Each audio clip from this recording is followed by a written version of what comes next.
We are living in an info war. You can find every possible take on every possible issue, and it can be really maddening to try to figure out what is actually happening. What's true? What's a lie? Who's trying to manipulate me and for what reason? And did they even know, or are they just repeating a lie that someone else told them? Did that person even know it was a lie, right? It becomes incredibly difficult to navigate the world in an effective fashion if your entire perception is built on lies.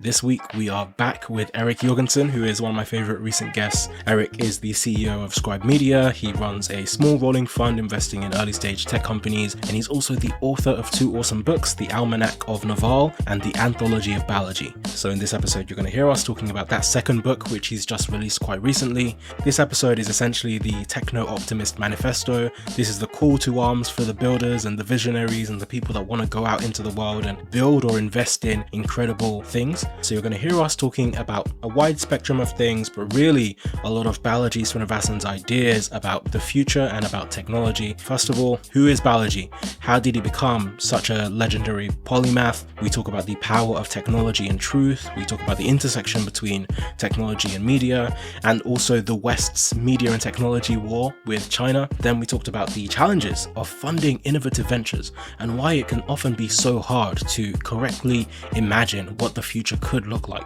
And really, we had a wide-ranging discussions around different versions of what the future should look like and how we should be investing in it.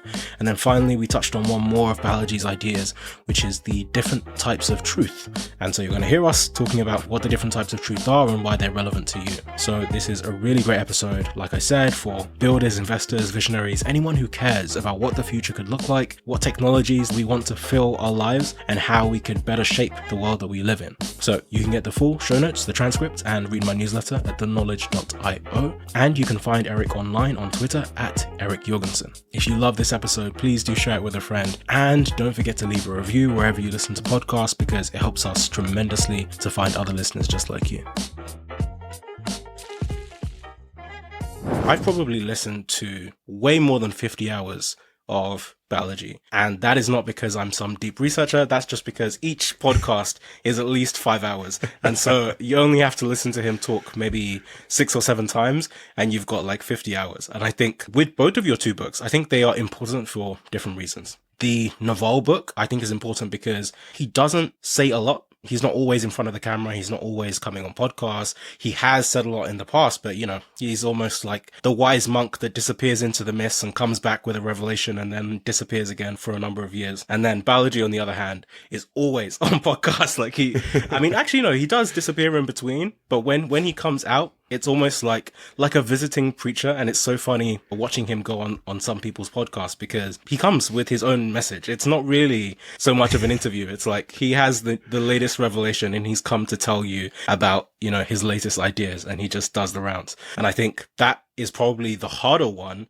Well, I guess different reasons, right? So the Naval book is, okay, he said a lot, but not very loudly, and it's all spread out and disparate. And the job is, okay, pulling all of that together in one place, and that's what makes it valuable. But then Balaji is actually condensing, because he said so much. There's hours and hours and hours of content, bringing all of that into one place. So I'd love to know how you found the balance between both of those experiences and, what it was like actually trying to condense all of Balaji's speeches and essays and tweets, etc. Yeah, they are very different, for all the probably overlap that they have in audience and people who are interested in the similar things. Very different communicators, very different thinkers. In compiling Balaji, similar amount of material. I think both of them had, well over 1 million words of source material, dozens, over 100 kind of individual sources for both of these books that were the raw material that I pulled from and had to sort through and filter through. Balaji, I was filtering a lot more of his contemporary stuff. He spends a lot of time on whatever the current event is, so he had talked a ton about COVID, and very few of that ended up being kind of passing my filter for being like evergreen, applicable, useful ideas for millions of different readers that'll be relevant, 5 or 10, 20 years in the future. So it was a harder filter on some of that stuff. And Balaji, also to your point on he's just a very different, he's not a distiller. He has zingers of lines, but he will explain every single aspect of his thinking to you and rationalize every point and show you every data source and just go all the way to ground truth and as far back through history as he can find. And that is more of a challenge for a curator, right? As my job as an editor, it's much more difficult than to decide what is the most useful supporting argument. Does this point need a supporting argument, or is it self-evident? He has this habit of explaining something to explain something. And so he'll be like, let me tell you about the importance of technology. Have you heard of the French Revolution of 1934? And you're like, no, I haven't heard of that. He's like, all right, well, let me explain the French Revolution of 1934. I'm making that up. That's probably not a thing, although the French revolt constantly, so they probably did something in 1934. But understanding what's the most salient point and figuring out what the best phrasing of it is and how to thread those ideas together. And in Balaji's case, Naval talks very intentionally about fundamental truths from the very beginning. That he is constantly searching for the most concise, most useful individual thing to say. And it's beautiful. And it's partly why so many people love him. Balaji is almost the inverse. He has these deep fundamental truths that he doesn't talk about very often. You don't really very often hear him say how important technology is or explain the fundamental, moral good that technology is, which is really the driving force of why he's talking about COVID, or why he's talking about the need for different regulations, or why he's concerned about the collapse of the dollar, or any of the things that he's talking about, or why we want a network state. He spends so much time really on the leaves of the forest and not very much on the roots. And that's really what I wanted to accomplish with this book. I wanted to show the deep roots, the soul, and the vision behind why Balaji is doing everything that he's doing. I hope it makes it more evident, the mission behind it. I hope it brings more people into that mission. I was talking to somebody yesterday on Twitter who read the book, and they tweeted me beforehand, and they were like, is this going to make me finally like Balaji? And I was like, I don't know, man. There's only one way to find out, right? Give it a try, give it a read. And he read the book and he came back and he said, there's actually a lot in there I agree with. There's stuff I disagree with, but the roots of technological optimism and accelerationism and the hope for a better future, I agree with all of that. There's stuff I disagree with in the methods and the tactics of how we're getting there, and I have a different view of how it unfolds, but we want the same thing generally. And I was like, great. Fucking great. That's so awesome. Let's recognize that we are 98% on the same team and concentrate on supporting each other on the 98%, not fighting about the 2% where we disagree in some nuance about how to make a better future, right? So I'm already seeing some of these, it's anecdotal, but I'm already seeing this sort of happen a little more, and this broad sort of acceleration movement is really gaining steam. And I hope this is just, fuel on that fire.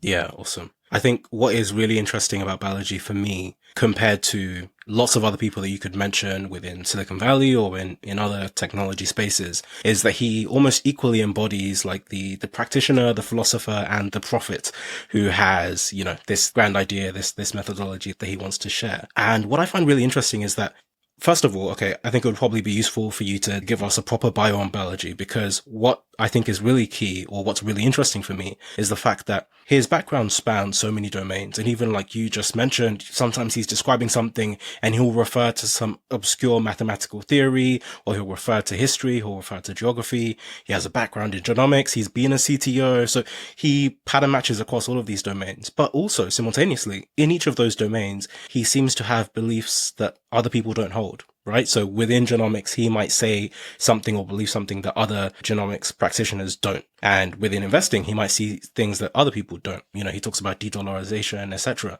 So I'd love to know, maybe first of all, give us the bio. And then also, despite his experience in all these domains, how comes he continually comes to contrarian opinions?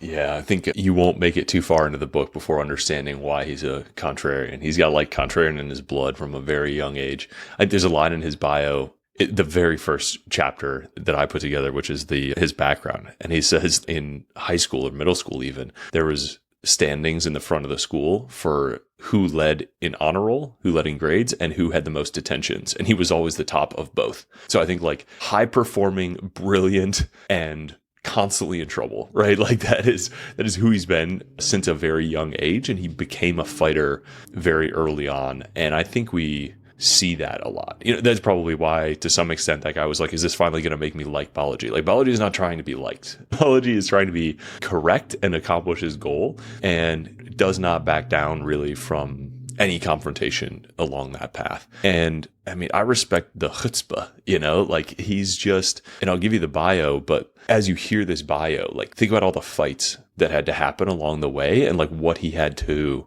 go through and how hard he had to work to kind of like do all of these things in this time span, right? So he grew up in New York, like I said, detention and honor roll, I think it was clear that he was like smart from a very young age, went to Stanford, got multiple masters at Stanford, then get a PhD at Stanford in computational genomics. Yes. Started a company right out of that. Like he moved from academia to a startup because he thought it could increase his impact. That was like built on his PhD work. It was a clinical genomics company that they ended up selling for a couple $100 million. So that was a huge kind of early win, and has invested in hundreds of companies since then. He's taught at Stanford. He's co-founded a few more companies, one of which was an early crypto company that got bought by Coinbase. And so he went and became the CTO of Coinbase for a while and helped them scale up relatively early on. I believe that was like 2014, 15 was around that time. Then became a general partner at Andreessen Horowitz. So like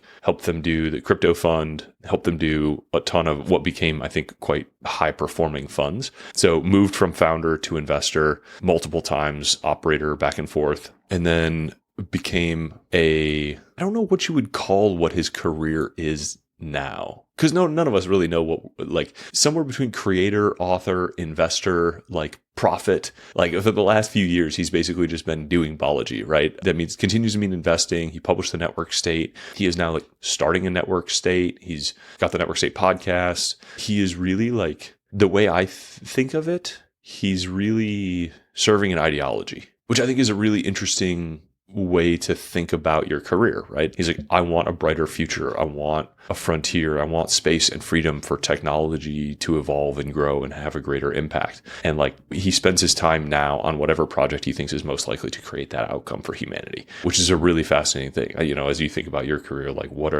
think about what the ideology is that you serve. Sure. Yeah, that makes a lot of sense. And you mentioned, his ideology. I'd love if you could expand on, because obviously, like we mentioned, Balaji covers a ton of ground. I'd love to know, from your perspective, for an ordinary person, which of his ideas do you think are the most important for a regular person to grasp? And I frame it that way just because, there's a lot of things that are really interesting, but perhaps just for if you're working in genomics or if you're working on something that is relevant to banking or to investing, okay, this is something that you should be thinking about. But I think some of his ideas expand far further than that and touch the lives of regular people who may have no idea that all of this is on the horizon or all of these things may potentially be coming down the pipeline. So what do you think are some of the most ideas for people to understand? Yeah, I mean, this book basically boils it down to two. If you're just going to walk away with an idea and keep living your life, but do it in a slightly more informed way, it comes down to two things, which are the first two sections of the book. One is technology and one is truth. So the whole takeaway of the technology piece is that like all of the good in our lives, in an incredible, unbelievable degree that we've totally forgotten how to appreciate, comes from technology. Like value creation comes from technology. The reason you are not like cold, starving, and probably already eaten by a lion is technology. And we still fear change so much that we fight it constantly. And so much has changed in our culture, in our regulatory regime, in what we appreciate in daily life, that I think we've forgotten to marvel at the technology that we have and to be excited about the technology that is to come. Every technology brings new good and bad, but it's almost always, and I can think of very, very few, even close counterexamples, a new technology always does more good than bad. Humans are fearful creatures, and like it's difficult to appreciate that every day. But that whole first section is just about like, please, please, please understand and respect all the good things that technology has done for us, and let's continue to appreciate it and invest in it. And moreover, like for you as an individual, it's probably where incredible opportunities lie. No matter what you're doing, if you're a plumber, a day laborer, an accountant, if you're a homeless dude, I don't know, there is a way for technology to improve your life. And no matter what position you're in, there's probably a next step, an improvement that's available to you because of an application of a technology that you may not yet appreciate. And so I hope there are a ton of ideas in there that can help people see those opportunities and seize them and apply them, like in a very, however selfish you want to be with that. Make your life better, and technology is the way to do it. Let's go. Use this roadmap. And the whole second section is really about the fundamentals of truth, the different types of truth. Can I say the variables that affect your perception of truth? Most notably the media. I think we talked about this a little bit in the last episode, but it's easy to forget your media diet and take for granted, like you stop thinking about the quality of the inputs that you're putting in and just learning to separate the things that you're hearing and seeing and reading from, whether that's TV, newspaper, social media, or your friends from, well, that doesn't fully reflect the truth of the situation. And let me learn to, let me remember that gap is there. Let me learn to examine it. Let me learn to see the shades of gray that might exist. And, increasingly, I feel like we're living in an info war, you can find every possible take on every possible issue. And it can be really maddening to try to figure out what the fuck is true. Like what is actually happening? What's true? What's a lie? Who's trying to manipulate me and for what reason? And did they even know, or are they just repeating a lie that someone else told them? Did that person even know it was a lie, right? It becomes incredibly difficult to navigate the world in an effective fashion if your entire perception is built on lies. So the art of understanding truth and the different types of truth, because there are types of truth, and using that as your map, getting a good map and good compass, and then using that to navigate and not just operating on whatever whispers you hear and wondering why the hell the world isn't responding to, the inputs that you're trying to give it, because you're working in this cloud of mist that has no bearing on the reality. So of course you're not making progress, right? So I think that's technology and truth. And I say this in the introduction, are like, your sword and your shield for your quest. And if you can't wield those effectively, you're not going to be very effective. You're not going to make much progress. You're not going to reach your goals. You're not going to create the life that you want. And I hope that, the whole third section of the book is really about how to apply them, whether you're starting a project or starting a company or building something for others, starting a country, starting an open source movement, starting a podcast, like whatever it is. But you don't have to start something to just be more effective by understanding the power of technology and the types of truth and the way to suss it out. Yeah, I completely agree. And I definitely want to come back around to talking a bit more about both technology and truth, but I really just wanted to jump on what you said about media. That was my Freudian slip of the direction that I was going. Yeah, I think genuinely, people really underrate the role that media plays in our lives. And I find it really interesting. So that the question that I want to get to is your thoughts on this intersection of technology and media, specifically because I think very often you see within Silicon Valley conversations, there often seems to be a perception that media and technologists are diametrically opposed, and it's almost like they're fighting their own competing sides, right? The media is trying to get the scoop, they're trying to unravel things, they're trying to, it seems like, or at least there is a framing that the journalists have a different agenda to the technologists. There are people that can see journalists as non-practitioners and maybe kind of look down on or disparage them in that sense. Nassim Taleb talks about skin in the game, right? And he disparages journalists and commentators as people that are not actively doing the work. They're not actively building things, right?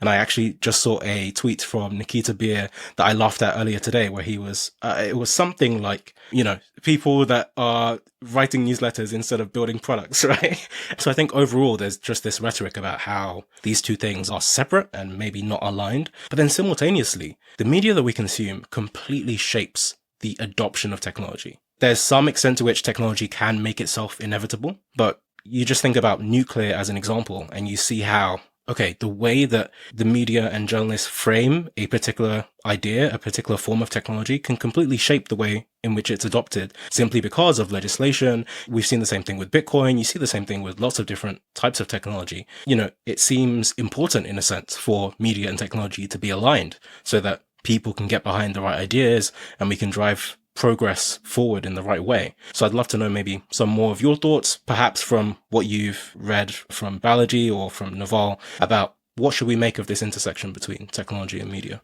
Yeah, it's a really fascinating thing. And it has been actually for a long time. It's easy to forget like the battle between journalists and technologists has been going on for a long time. The era of yellow journalism was also like there were plenty of info wars around like the robber baron eras also. I think have seen an incredible crescendo in it because for maybe the first time, they're really directly opposed. Like the biggest threat to media business models over the last couple decades, 2 decades, 3 decades, has been software and internet businesses, social media, Google, attacking the classifieds. Of course, traditional media is going to attack technology. Like every incentive they have is to get them regulated, pulled down, dragged, like lower public opinion of them. Like just look at the incentives at play, right? It is so obvious that they would be enemies. And we have this, I don't know if it was ever true really, like I haven't seen a crazy compelling case for it, but we have that at least at some point, maybe closer to 50 years ago, this sense that the media was really noble. That like journalists were these incredible white knights, like investigating and pulling like dirty truths out into the public. And some of them absolutely are. And I respect the hell out of them. And in the same way that you can't lump technologists necessarily, not all technologists are good. Some of them are evil or some of them are scammy.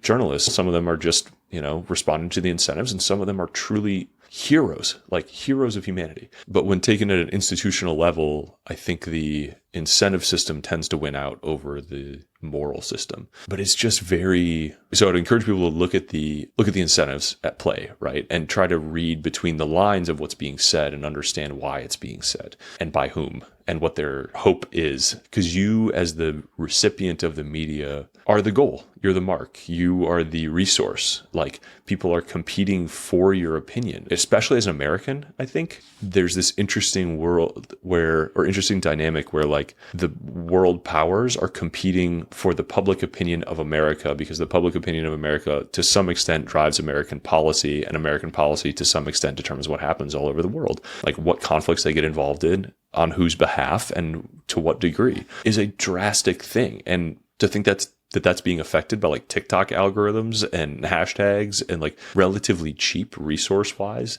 that a small number of hackers can like hack the attention and beliefs of the American public and push it in different directions, and that tips the scale on a global conflict is insane. But I think it's an important thing to recognize that your attention and your opinion is being actively manipulated, and you need to armor yourself against that and recognize it to some extent. The other piece that you said that was really interesting, that technology is inevitable, I think that's a really dangerous misconception, actually. I think technology is not inevitable. Like no specific advancement is a given, and we need not to take that for granted. We need to not believe that technology gets better on its own. Like recognize that we, humanity, are like fighting entropy every day of our lives to progress, not to recede. And I'm already working on this Elon book, which will be my third in this kind of series in this format. And he's got a great point that as you study history, you see many civilizations lost technological advances that they had made. The Romans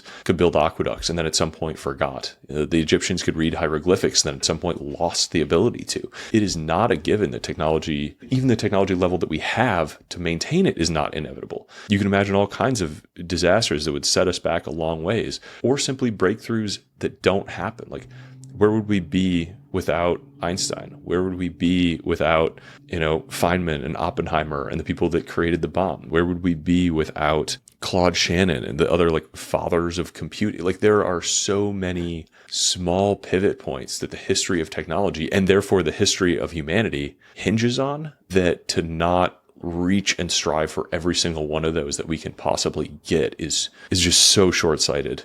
And so such a shallow thought. And I hope that more people appreciate that. And I think I talked through the like self-driving car example in our previous episode. And I think that's the most pertinent one that's like playing out today, that should be so obvious to so many people. And I can't fathom the people who are, fighting so hard against it, but we're surrounded by them. And that's why we have to remember that it's not inevitable, never take it for granted, and keep fighting for progress.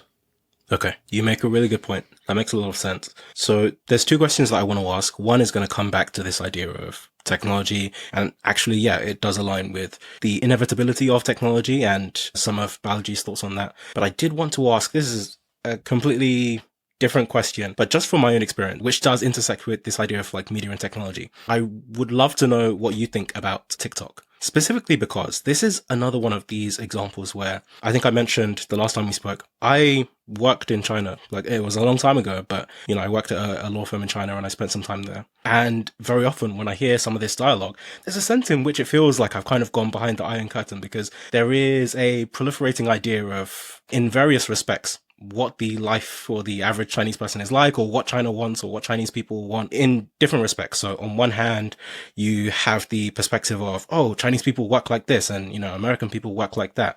And so I think there was a video that came out a while ago, and it was just like this random joke video of this white girl that was, I think it was about like getting married, and she was like miserable and working and miserable and all of these things. And people were like, oh my gosh, this is a Chinese psyop on the American people. And the joke, at least to me, was like, that girl is a Chinese influencer, and she posted that on a Chinese social media platform, and it went viral in China, and then someone reposted it, or maybe she reposted it on TikTok. So TikTok was like the second or third place that this video ended up on. And then it also went viral, because it's like funny, or it's interesting to people, right? And it also went viral on TikTok. And there's this sudden perception that, oh my gosh, it's a psyop or whatever. So I think, okay, that's one aspect of it. Then there is also the layer of, okay, China is potentially our enemy. Does China want our data? What's happening there? So I think there's a lot of conflicting beliefs that people might have, because, okay, on one hand, you could say maybe China is trying to harm our children, but on the other hand, like in China has banned playing video games for however many hours. China decides that children should do however many hours of exercise as part of a school day. So there are things that China does to protect its children that America doesn't do, because, you have freedom, right? You have freedom to decide how many hours you want to spend playing video games and how many hours you want to go outside and play sports or exercise. And so there's this really interesting duality where I completely see both sides of it. Like, I completely see the restrictive side and the side that people might be concerned about. Then simultaneously, I do see that I think in some ways, the perceptions that people already hold can blind them to potential solutions. Like, because we have this perspective of China doing this or China saying that, we don't necessarily take steps ourselves to, whether it's protect our children or to build technology that works for us. And sometimes the protectionism comes at the cost of actually building great things, right? TikTok, not that you could have seen it coming from when they created their algorithm and their way of doing things, but it was Musical.ly before that. We already had Vine. Vine was owned by Twitter. Like, in the West, at least, there had been competing products, and they got killed or they got crushed for various reasons. And it feels like instead of trying to build better stuff, sometimes we just focus on, okay, who the political enemy is, and we're fighting the media battle instead of fighting the technology battle. Yeah, I think the world is a better place when we fight the technology battle every chance we can get. The space race was a great thing for our civilization. And it was probably a scary time to live through the Cold War, but it produced incredible things. And, for the 50 years since then, we've accomplished very little in space until Elon Musk came along and was like, nope, I've had it. Here we go. Like, we're doing this. Everybody get off your ass, right? So there's some extent to which like a little friendly competitiveness is a good thing. I don't have a opinion really on TikTok as an individual thing. Like, exactly to your point, like I have no idea what to believe about any of it. I've heard outrageous claims in every direction. All I know is that like I get less done when it's on my phone, so I don't have it on my phone. But the same applies to Instagram. So, they both fit in the same bucket to me. Hey, we'll get back to the episode in just one moment, but I wanted to tell you very quickly about my newsletter. I started sharing everything I was learning online, and a few thousand people came along for the ride. I send 3 regular emails. Brainwave, fortnightly on a Tuesday, which is about the intersection between technology, philosophy, and psychology. Then every week on a Thursday, I send Revelations, and that's about creativity and productivity. And then finally, every other weekend, I send Wayfinder, and that's about decision making. So people in the audience actually send me really tough problems that they're working through, and I help to deconstruct them using mental models and decision-making frameworks. So if you'd like to subscribe, you can join me and over 20,000 incredibly driven people at theknowledge.io. Okay, back to the episode. Yeah, that makes sense. But actually what you were saying leads to the second question that I was going to ask. Balaji, you wrote about in your book, he has a quote that essentially, and I think it's one of the section headings, which is, technology is supposed to be building what money can't buy. And I think very often in reality, we get waylaid from that mission. And some of that seems to be an incentive misalignment problem where because of constraints on, wanting things to be profitable or having different time horizons as investors or as consumers, we don't really allow technology to proliferate in the way that we should. And so exactly like you mentioned with space exploration. Before SpaceX, we weren't actually doing anything. Even with SpaceX, I think Elon had to put some of his own money into it and keep it going. It's not always easy to get the funding, particularly in the early stages. Steve Jobs was exactly the same with Pixar. People might underrate today how big of an impact Pixar had in terms of animation and stuff. But, we wouldn't have had all this era of entertainment without the work that Pixar did. And then simultaneously, a recent example that has been on my mind for a little while is Canna, the company that David Friedberg was building. And I think, people have already said, oh, it's already failed. But to me, like the concept of being able to turn drinks into software is something, first of all, it's a really magical idea. But second, like that seems like the kind of futuristic thing that should be pursued at almost whatever cost, right? The eventual I have not heard benefit. of this. Can you explain this company to me? I have not heard of this. Okay. Can So essentially, and I might give you the poor man's explanation, but what they were trying to do is they reduced almost all drinks when you look at it on a, not biological, but on a chemical level. They were trying to reduce all the variables and the molecules that create lots of different drinks into a few, like I think there was 5 underlying base chemicals. And so actually, if you combine some of these chemicals in different ways, then you can create all these different drinks. And so the aim was you could ship, you've seen like a soda water or some of these kind of like make it yourself or a coffee machine at home, a machine that you put water into the machine and you could just buy a capsule. And the capsule is almost like, it's just software, but it includes some of the base stuff that you need to create whichever types of drinks. And the rest is just software injecting into your water the properties that it needs to create, right? So wine has this level of texture, it has this type of flavor. How can you just put that into a drink? And so people have tried it. So it's not as though from a, on a physics level, this was impossible. People have actually tried it and people say, okay, maybe the wine does not taste like the very best wine that I've ever had. Maybe the orange juice doesn't taste like as orangey as it could, but these were some very early iterations. But at least they'd proved that this conceptually can work. Like you can get pretty close to having beer and soda all from just mixing a few basic chemical compounds. And so the idea that a company like that could fail when the reality of what that could have been is all you need is water and then you just buy these tiny little capsules and you can have all types of drinks. That completely changes the beverage industry, at least in my mind. That's incredible. And so, so coming back to the question that I was asking, it's that, we've seen lots of different examples of people in the future building things that money can't buy, but those seem to be hard to invest in. They don't seem to be the most investable companies at the early stages because by virtue of what they are, they're always moonshots.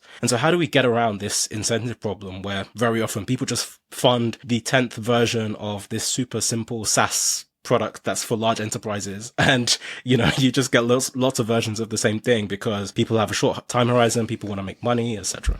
Yeah, look, venture capital needs to grow a pair, right? Like the roots of venture capital are investing in those crazy frontier things, that taking on technical risk, not just market risk, and very carefully, like intelligently, de-risking things step by step on a technological basis. If you go, there's an amazing book called The Power Law by Sebastian Mallaby. It's a pretty good comprehensive view of the history of venture capital and how it got started and some of the early technologies that it funded. And what we see when you compare the early days to now like venture capital, like quote unquote, is a huge, so many people classify themselves as venture capital that would never meet that traditional, like individual or early stage, high technical risk definition. And at some point, a lot of software was venture capital and it became venture capital funded. And it has incredible, business dynamics, high margins, super low marginal cost of replication. And so a ton of people made returns in software. And now software is getting to be a relatively mature industry. And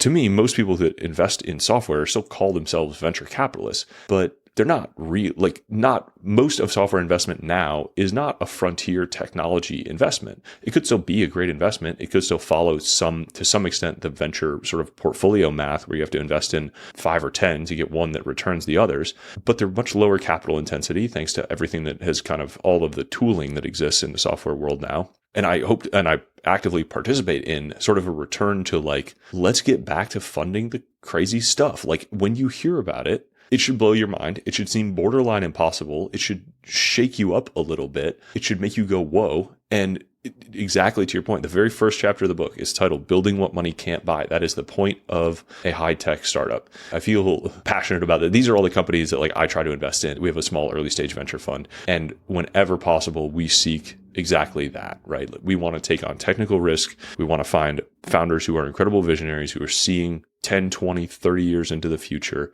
and building something, even attempting to build something that is an incredible step forward in human capabilities. And to your point on like, just because that company, what, Canna, is that what it was called? Yeah. The Freeberg's company, Canna. Okay. Just because that one didn't work does not mean that concept isn't the right thing to build or a right thing to build, right? The path dependency of a high-tech company coming all the way to fruition and getting completely deployed to as many people as possible is an extremely low odds event. Any individual one is incredibly risky. And I hate it when I see and hear venture capitalists pass. I'm like, oh, that hasn't worked. Like I've seen 5 of those and none of them have worked. It's like, maybe we as a civilization need to start 20 of them before one of them works, and it will still be worth it and good for all of us. So like as a founder, as an investor, don't get discouraged if you've seen someone try something that doesn't work. Like if we can imbue water with a very simple, relatively cheap machine with any fluid, and that's better for everybody on Earth, like hell yeah, we should keep trying that. Somebody go find out what they can, how you can license that patent or try again or invest in the next one. Like keep trying. We've been trying some of these things forever, but that company is an amazing one because I love that it's something that most people would perceive as like a tangible physical miracle that takes place in your house. And aside from the internet, we haven't had a lot of those. Like there's some really cool experiences we've had, like Hue light bulbs are pretty cool and like stuff like that like, if you showed it to somebody even from 20 years ago, they'd been like, what the hell is that? That is awesome. Like how cool. Home automation and stuff like that. But the beverage example is great because it hints at what's possible with like a much more kind of mature nanotechnology. If you read some of these, whether it's science fiction or scientists who just studied, especially nanotechnologies, just because it's the most physically mind-blowing. There's an amazing book on this called Where's My Flying Car? And the author, Josh Storzal, is a PhD in nanotechnology. I did an interview with him and I read my favorite notes on my podcast, Smart Friends. So if you don't have time to read it, it's a little bit of a thick book, but like you can get a sense of it and it'll blow your mind at like what the experts know to be possible. Like we should absolutely be having a Manhattan Project for nanotechnology right now. And we tried that in the 90s. I think Bill Clinton signed it into law, and then a bunch of like academic grifters just kind of like redefined their projects to steal all the grant money into stuff that like wasn't really true nanotechnology research, which pisses me off, but that's the nature of the beast. Back to the point of like, we have to keep trying. Like we should keep investing in it. We should keep doing research on it. The Foresight Institute is a great nonprofit that continues to kind of push that forward and has collected a lot of that wisdom, and they throw events and you can go like hang out with a bunch of other technologists and futurists that are trying to see what's possible and push it and usher us a little closer to that. But yeah, it does not take long to like dive down that YouTube rabbit hole of what's possible with mature nanotech and like let that truly blow your mind. That is a huge piece of this next industrial revolution that we are destined for. And if we're lucky, we'll live through, and it'll be fucking insane and absolutely mind-blowing. And I hope that there are forces against it. And I hope that we all sort of reach for that a little sooner and get a little more optimistic for it. And the world that we will have and the lives that we will live on the other side of some of those innovations will make us feel like the hunting-gathering tribes look to us right now. And it doesn't have to be 100 years away. It's crazy. Yeah, the future is a really interesting subject. And just like what you were saying, I think one interesting aspect of it that I've spent time thinking about is the extent to which we can fear the future quite easily. And I don't know what your current thoughts are on AI, but obviously that is, and I think very important that people do think about the, second order consequences of developing AI and, okay, what happens if you reach artificial general intelligence, etc. But I think also like one of my favorite examples is in Star Trek. If you look at some of the things that they thought the future would look like, and then you look at the things that they overlooked, and go back to all of that old sci-fi, right? Nobody imagined that you have doors that open by themselves when you walk near them. Every door, you have to go and push a button for the door to open. But meanwhile, they have transponders, people can teleport from place to place. Like some of the basic stuff that we just figured out super easily, nobody ever imagined it, right? People are thinking you're going to have suitcases with wheels, shoelaces before you have Exactly, yeah. Just some of these basic things. Like when we think of sci-fi, people skip over, but then the reality is very different. Sometimes we're very wrong about the future. Like we have no idea which things will end up being super easy to do. Like some of the things we perceive right now as roadblockers to creating the future that we want, that, for example, maybe relating to AI, there could be some other unlock that suddenly actually creates a very different world. And suddenly the things you were worried about are not worries at all. And suddenly you're living in a very different world. And I know in the book, Balaji talks a lot about maybe two types of futures, and you name the chapters after it, like our digital future and our physical future. And within the digital future, I know Balaji talks about like the blockchain, pseudonyms, digital natives in self-organized digital countries. And then the physical future, he talks a lot about transhumanism and abundance. And some of these ideas may seem a bit esoteric or far-fetched for people, but I'd love if maybe you could explain more about them. And are there any roadblocks that we need to overcome to realize these futures? Or is it just merely conceptual, at least for now? Yeah, I think it depends on the individual technology, that kind of triage. One that I know he hits hard in our physical future is also robotics. And the second and third order effects of those are crazy, right? Like you imagine how much we pay for something now. Let's just say a car needs to be, the raw materials are mined, then shipped, then parts are made all over the world, then shipped again, then assembled, then driven by a human to a place where it sits in a building run by a human, where it is eventually sold by a human to a human. And imagine that whole process with just robotics, right? Like the raw materials go into a factory, a series of robots perform all of their tasks, and a car rolls out the other side, and it autonomously drives itself to you. Like you buy a car online and it is manufactured and delivered with zero human involvement from a much more elegant, efficient kind of like entire supply chain. That car could be a lot cheap. Maybe that's a $5,000 car. That is just as good as what is today a $25,000 or $30,000 car. And I'm sure the first thing in a lot of people's minds is like, what about all those jobs? It's like, well, somebody's got to be fixing the robots. Somebody's got to be coding the things. Somebody's got to be monitoring all this stuff. Like there are always more jobs and there's always a new frontier. But imagine how cheap a fully robotic farm and chef and food delivery supply chain could be. Like all of these things. Robotics are getting incredibly capable incredibly quickly. And AI, to your point, is like helping a lot with that. The self-reinforcing sort of feedback loop between AI and robotics is incredibly important. Energy plays a really important role in that, because once everything's robotic, it's a huge capex, but like the main input is just energy. And so the cost of energy generation has to go down, which is just really a matter of building more nuclear plants and solar. But like the reasons for not having that are incredibly like almost entirely incentive based and due to like lobbying and oil and gas. Like we could have energy that is, the phrase we like to use is like too cheap to meter. It's like bandwidth. Like we don't worry about how much bandwidth we use. We pay a flat rate and use as much as we possibly could dream of using. Stream Netflix all day. Who cares? Nobody. And that's possible with energy. Like your parents will never yell at you to turn the lights off again because you pay a flat rate for electricity, because electricity is truly abundant, right? And that's an input to compute, which is AI. That's an input to all the robotics. Things get drastically cheaper for everybody, and the quality of life goes up for everybody, and our ability to support a larger population, our ability to lift people out of poverty. And that's all before we get to like the mature nanotech where you can synthesize food like out of black box with with pellets. You can pull stuff out of the air and like produce food. It's crazy. There's no, back to your question of like the laws of physics. There's no law of physics that says we can't do that. There's no law of physics that says we can't build these like little machines, self-replicating machines that are building 12-mile high towers of diamond to create space elevators. Like these are all within the realm of possibility that are so fanciful you kind of like scoff when you hear it. But 150 years ago, we would have scoffed at the fact that we could fly or build a cruise ship the size of a city or walk on the moon. You fucking kidding me? Like we forget all the miracles that we've achieved when we think about the miracles to come. And like, let's reach for those miracles. Let's work on them. What's the most incredible thing you can imagine, and go start building it. Like go try it, get to work. Like put your shoulder against that problem. And counterintuitively, you're more likely to be successful the crazier the thing is that you pick.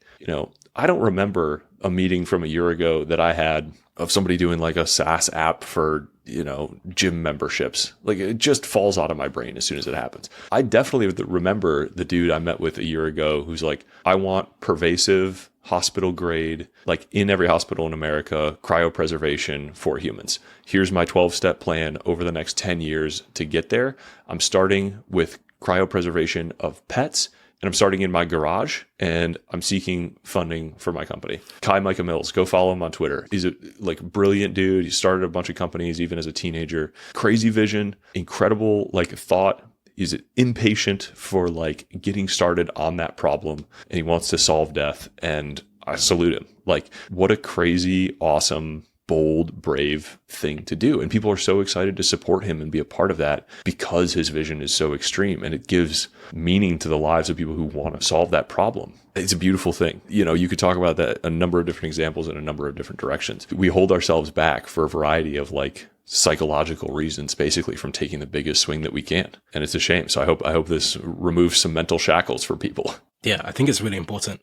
And there's a few things with the future. First of all, going back to something you were saying, sometimes the order in which we unlock different things changes the way that the future unfolds. So it can be hard to fully envision exactly what the future looks like if you haven't seen what those unblocks will be. But for the people that actively live on the frontier, I think it's Mike Maples Jr. He has a quote, which is something along the lines of, the good startup founders build things for the present, but great startup founders don't just build things for the future, they build things in the future and then invite us to join them there, right? So they are building things that don't really work for today. They're building things for the world of tomorrow. And then we have to cross the chasm. It's the customers that have to cross over to join them in this future vision of what the world could look like. So I guess maybe tying that to a question, I think Balaji's had a lot of wide-ranging ideas about the future. Are there any that, for you have found it hard to wrap your head around, either because you're not yet fully convinced or because you hold a slightly different opinion? Oh, plenty, yeah. I can't imagine anybody who's going to read this book and be like, I agree with every word. Yes, Balaji is completely correct, right? He's got so many takes of such variety in so many different directions.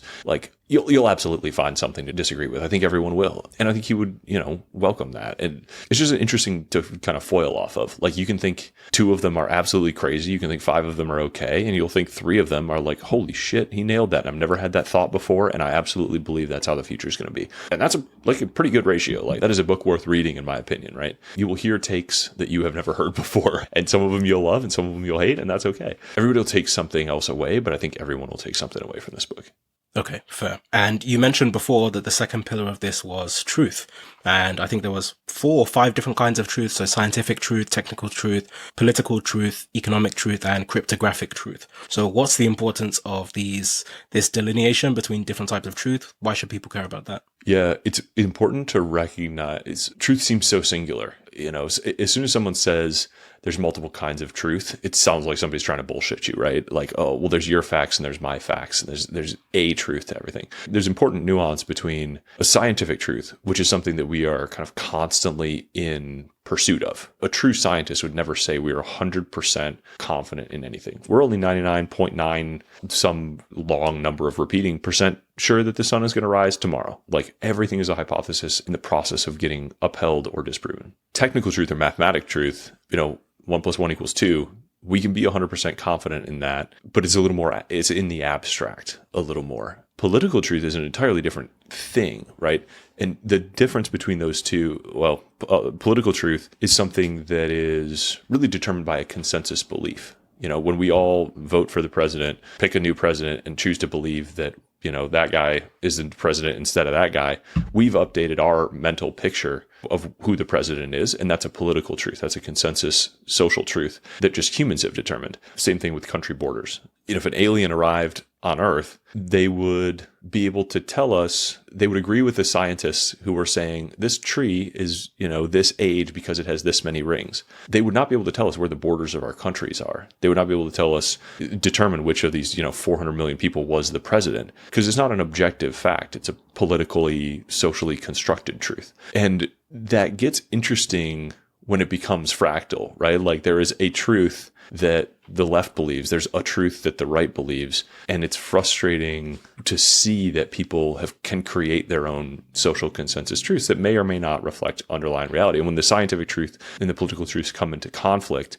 again, maybe a naive perception of the past, but it seems like we might be worse at reconciling political truth and scientific truth than we have been, 50 years ago, let's say. Economic truth is a very interesting one. And I hope people read that chapter because it talks a little bit about the interplay between, there's a version of an economy that runs on political truth, and there's a version of an economy that runs on scientific truth. And I would say, a free market capitalist economy is something closer to scientific truth. If you have 100 units in inventory and you report that you have 100 units in inventory, the economy, and that you can get them there by next week, the economy functions relatively well. And there's incentives for doing that right. If you have a sort of a communist economy that really wants you to have 200 units in stock, and so you say you have 200 units in stock, and you say you can get it there next week, but you can't because you can't get it there for 2 weeks, but you say you can because it's safer, then things start to fall apart before too long. It's really important to learn to distinguish all those things. It's a source of opportunity. Like if you want to start a company, if you want to succeed politically, if you want to succeed, understand how people determine truth and how truth is, how the different types come around. Different people respond to different types of truth constantly and believe different things from different sources. And if you can learn to see the difference between those two, you'll see all kinds of gaps and opportunities that other people, it's like they're wearing a blindfold their whole lives. They can't see it. And you'll be the only man with sight in the world of the blind if you can learn to take that blindfold off and see the underlying truth. It's an incredible source of opportunity. And I think you see those, you hear some of the great entrepreneurs talk like that. It was so obvious to me, or the world refused to see it, but I was willing to act on this unspoken truth. There's so many fascinating things about that. And if you look at companies that are succeeding or people that are succeeding through that lens, I think you'll start to see a different set of patterns in the world. Thank you so much for tuning in. Please do stay tuned for more. Don't forget to rate, review, and subscribe. It really helps the podcast. And follow me on Twitter. Feel free to shoot me any thoughts. See you next time.